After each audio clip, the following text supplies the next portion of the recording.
Hello friends, welcome back to aptitude ace. ನಾವು ಇವತ್ತು calendars ಮೇಲೆ ಸ್ವಲ್ಪ ಪ್ರಾಬ್ಲಮ್ ಸಾಲ್ವ್ ಮಾಡ್ತಿದ್ದೀವಿ. ಇವತ್ತಿನ question 4th October 2018 Thursday, 2nd February 2019 ಯಾವ ದಿನ ಬರುತ್ತೆ ಅಂತ ನಾವಿಲ್ಲಿ ಫೈಂಡ್ ಔಟ್ ಮಾಡಬೇಕು. ಸೊ ಇಲ್ಲಿ ಅಕ್ಟೋಬರ್ 2018 ಇಂದ ಫೆಬ್ರವರಿ 2019 ವರೆಗೂ ಎಷ್ಟು ಡೇಸ್ ಬರುತ್ತೆ ಅಂತ ನಾವು ಫಸ್ಟ್ ಕೌಂಟ್ ಮಾಡ್ಕೊಬೇಕು. ಇಲ್ಲಿ ನಮಗೆ ಅಕ್ಟೋಬರ್ ಅಲ್ಲಿ 31 ಡೇಸ್ ಬರುತ್ತೆ. ಆಲ್ರೆಡಿ ಇಲ್ಲಿ 4 ಡೇಸ್ ಆಗಿರೋದ್ರಿಂದ 31 minus 4, so total 27 days October ಅಲ್ಲಿ ಇದೆ. ನವೆಂಬರ್ ಅಲ್ಲಿ ನಮಗೆ 30 ಡೇಸ್ ಸಿಗುತ್ತೆ.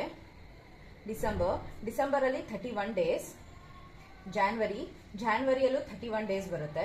ಅಂಡ್ ಫೆಬ್ರವರಿಯಲ್ಲಿ ಇಲ್ಲಿ ಜಸ್ಟ್ 2 ಡೇಸ್ ಕೊಟ್ಟಿರೋದ್ರಿಂದ 2 ಡೇಸ್ ಆಡ್ ಮಾಡ್ಕೊತಾ ಇದೀವಿ. ಸೊ 7, 8, 9, 10, 11, ಸೊ 121 ಡೇಸ್ ಆಯ್ತು. ಸೊ ಈಗ ಈ 121 ಡೇಸ್ ಅನ್ನ ನಾವು 7 ಇಂದ ಡಿವೈಡ್ ಮಾಡ್ಕೊಬೇಕು. 7 1s 7, 5 1 51, 7 7s 49, 2 ನಮಗೆ ರಿಮೈಂಡರ್ 2 ಬರ್ತಿದೆ.